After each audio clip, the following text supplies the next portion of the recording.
You're listening to Money Talks. My name is Michael Campbell. Money Talks is brought to you by Solera Club. Solera Club is a royalty-based investment, which means you get paid first. It's in the tech sector, and there's no fees attached to it. For more information, go to soleraclub.com. A few numbers to start today. 71,400 full-time jobs lost in July. But don't worry, we added 40,200 part-time jobs, so the report is a net job loss of 31,200. Worst month since October 2011. Of course, 1 month doesn't tell the whole story, but the economic growth story isn't much rosier. It brings to mind a quote from me by Lawrence J. Peters. You remember him as the author of The Peter Principle. He says, "Sometimes I wonder whether the world is being run by smart people who are putting us on or by imbeciles who really mean it." Well, I'm not sure either, but I do know that the unprecedented steps governments have taken around the world and here in Canada aren't getting it done. I know governments around the world kept promising, hey, we're going to have jobs, we're going to have growth, financial justice, but it's still not working out anywhere. Some economists will point to the States as a bright light. Their job numbers were good on Friday, but I don't buy it. The number of people permanently unemployed is at record levels. There are millions of people who are severely underemployed. Here's a great stat for you. Since 2014, the U.S. has added 500,000 bartenders and waiters, and not a single manufacturing job. When it comes to the unemployment numbers, I mean, keep in mind that anyone who's not actively sought a job for a month, i.e. an interview, he's not counted or she's not counted as unemployed. If you get paid for just 1 hour of work during the month, you're not counted as unemployed. And this is where it's different, by the way, in keeping the stats. Europe and Canada are the same, but the U.S. doesn't count 15-year-olds without a job. So the numbers, you've got to make careful comparisons there. But here's the point anyways to understand. Our leaders' toolbox is empty. There have been multi-trillion-dollar explosion in government debt and spending since the subprime crisis. We got record low interest rates, including negative rates throughout Europe and Japan, and that unprecedented creation of money under quantitative easing. But what have we got? Flatlining growth, always accompanied by projections that it's going to get better soon. They'll be right at some point, by the way, because after enough declines, it's not easy to show a positive upturn. I mean, it's like if we had housing starts and it was so bad it dropped to just one home constructed. But the next quarter, 2 homes were built. Well, the stats would show a 100% increase, but of course the industry would still be a disaster. This is a problem that you won't hear or read about anywhere else, and it's the big problem. I have no doubt that every government, regardless of ideological bent, once they get in government, wants to see more growth, but they have no idea what to do. Hence, they continue to recommend more of the same, just like we've seen in Canada. But the inadequacy of the big government intervention model is already on full display. I mean, come on, you got the collapse of Venezuela. You got double-digit unemployment and economic stagnation in Europe. I mean, at some point, don't we have to wake up and answer the question that if governments could snap their policy fingers and produce jobs and economic growth, as they all promise, then why haven't they been able to? Of course, big government advocates on the progressive left, I see them on the CBC panels, public sector elites, others in organized labor, editorial writers, political commentators, school teachers, well, they don't know the answer. They have no idea, so they ignore the question. And instead, they just push for more of the same, more government intervention. What's going on here is far more profound than the overused cliche, insanity is doing the same thing over and over and expecting a different result. I mean, how many times have voters fallen for the same old promises, only to be disappointed? Devastated, actually, if you're one of the unemployed, which right now runs about 1.75 million in Canada, if you count all the people who are unemployed. So why haven't the record low interest rates, the unprecedented quantitative easing, the valued currency in every country save the U.S., I mean, look at Canada, 25% discount, and record government spending worked?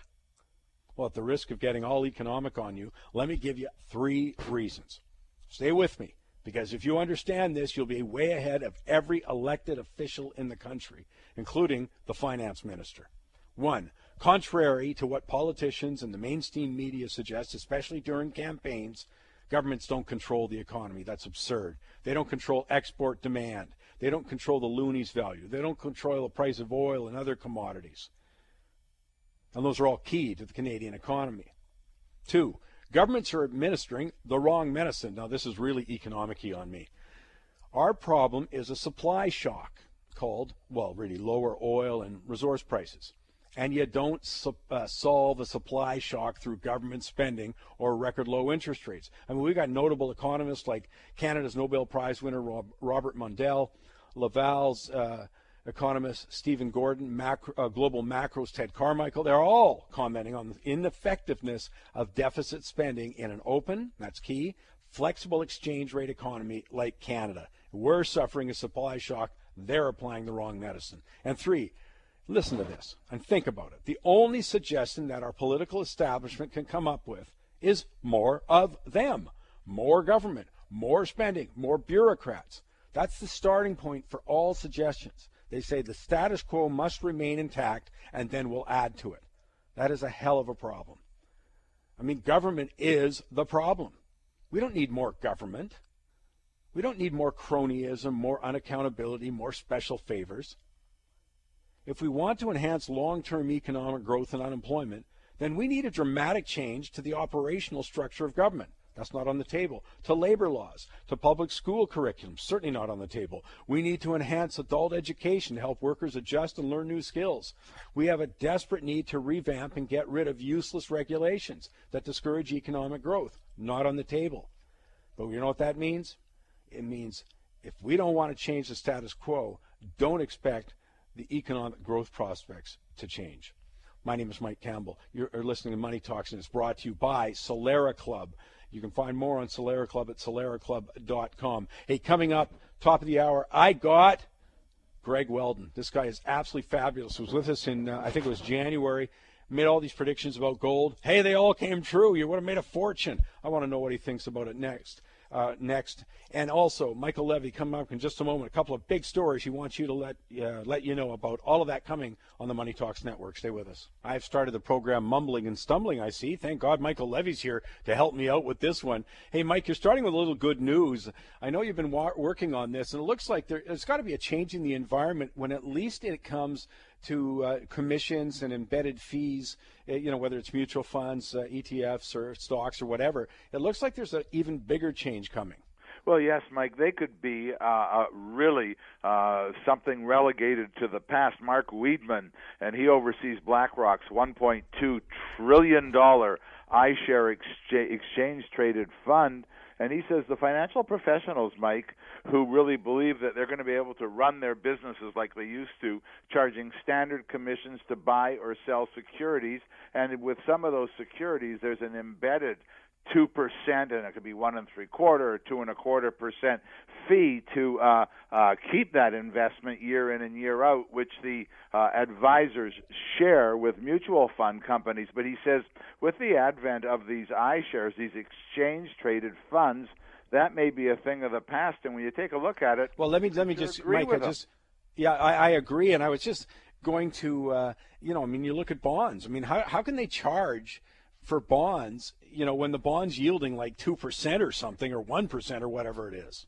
Well, Mike, or even negative interest rates where investors want to park their money, but do it through one of the regular brokerage houses. Now, where the fund managers used to be and the funds used to be partners with the brokers, when you can expect a return of 4, 5, or 6%, maybe they would charge that 2% fee every year to hold the fund, just that embedded commission to hold the fund, and they would split it with the broker. Well, that's going to be a thing of the past, and it's just not going to work with these low rates or negative rates. Well, I mean, the other thing was, as you were just saying off the talk, Mark Weidman has $1.2 trillion under management there in an exchange-traded fund. Just the advent of the incredible variety of exchange-traded funds. If you want gold, you want oil, you want some mixture, whatever. And of course, their fees are far lower than mutual funds. So, or many mutual funds, I should say. That changed the landscape on its own.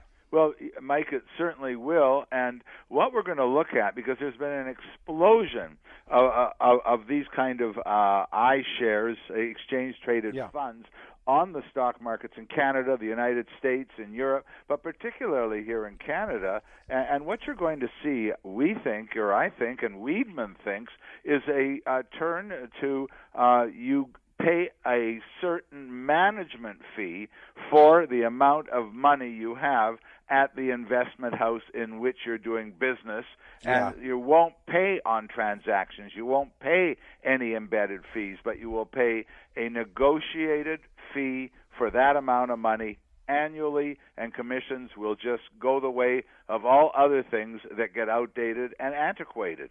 Yeah, I think you're absolutely right on with that, Mike.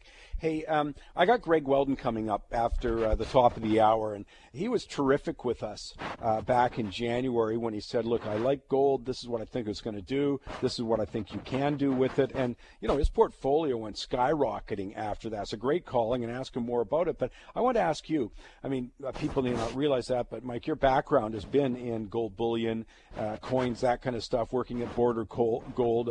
That's where Rob works. Rob Levy works at this point. And I'm just saying, haven't you noticed everywhere you read, you seem like another big-time guy is putting some money in gold? Well, yes, and Mike, it hit me this week when Bill Gross, he's of Janus Capital, used to be with PIMCO, who were the world's largest money managers, and he is now looking at the investment climate, and he is, well, in this past August newsletter, he's recommending that investors hold some hard assets like gold, like property, like tangible assets, land. What didn't he like in that list, Mike? Well, so he wants the hard assets. What doesn't he like? He doesn't like bonds.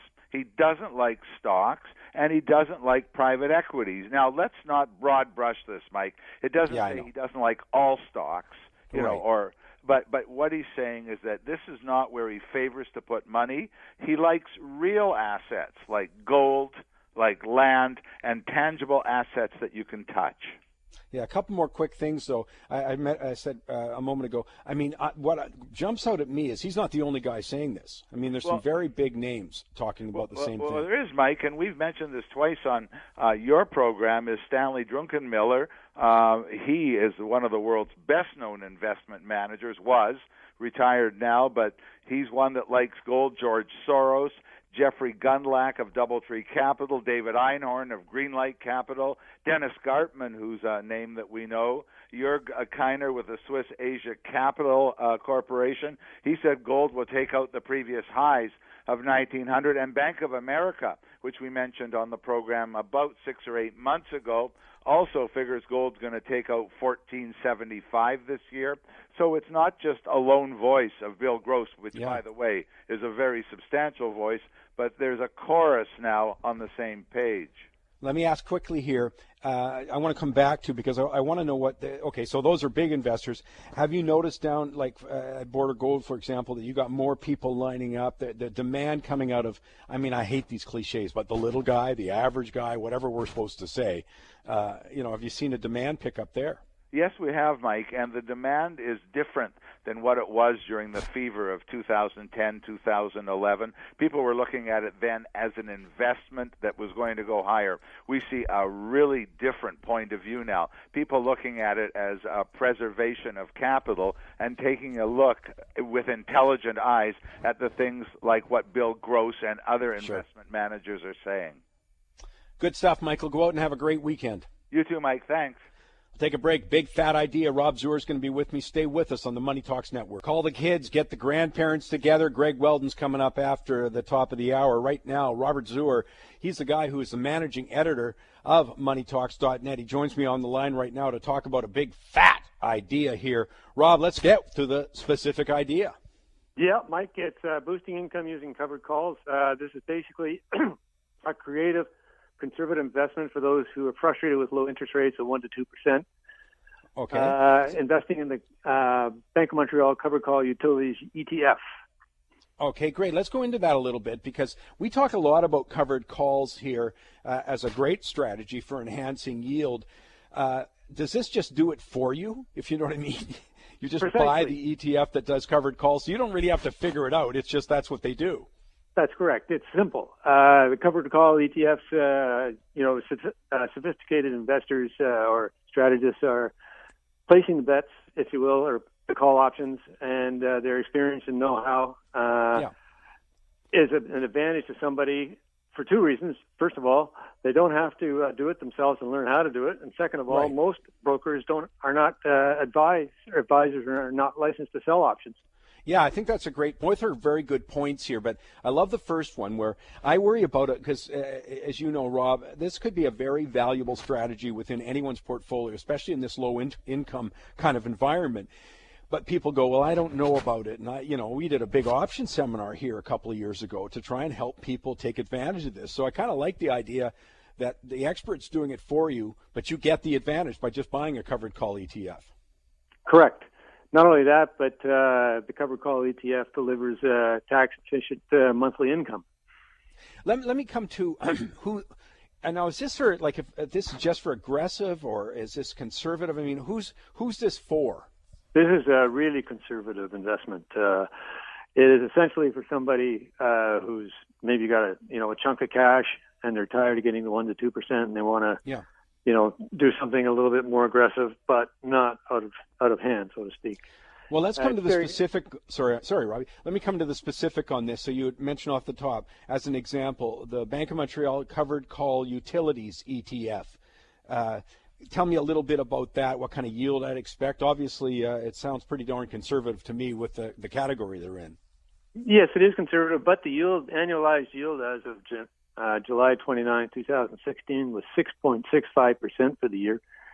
And you're investing in very conservative dividend-paying telecommunications and pipeline dividend stocks or the underlying equities within the fund. Yeah, it's sort of like a mutual fund featuring those kinds of things, but that's what an exchange-traded fund can do. It can pool them all together for you, take that out. But I love the idea here. So they also have their, their managers writing covered calls on those positions. And I guess that's what gooses that yield a couple of percent. Correct. It's a longer-term investment, I think. It's not something what somebody wants to do short-term, but if you go a full market cycle, which generally is about 4 years, it should yield somewhere between 1.5% to 2% higher than the straight ETF holding the same equities. Right. Okay, let me come back a bit on, so that the one you've just recommended, I think is a conservative approach. Could somebody do it if they wanted aggressive growth, like you just choose another ETF with different underlying stocks that might be a little more volatile? Absolutely. Right now you've got a developing bull market in gold equities. You're about to talk to that with Greg Weldon. There is definitely one Horizon has a fund that does covered calls in that, and it's also a great time to do it in just equities in general because the volatility figures are so low in the markets. They're likely to expand, and when they do, the incomes are going to go up. Great stuff. By the way, you can go to the moneytalks.net page. Rob has kindly written an article on this particular strategy, but as you can tell, if you want an extra couple of percent on your portfolio, I think you should check it out at moneytalks.net. Rob, thanks for taking the time with us.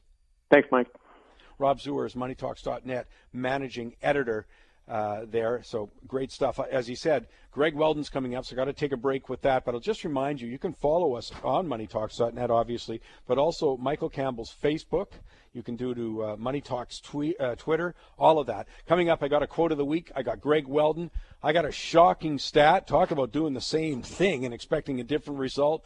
I got a goofy for you. It's like the politically correct police are at it again. And I'll tell you, we should be noting this kind of stuff. All of that coming your way on Money Talk.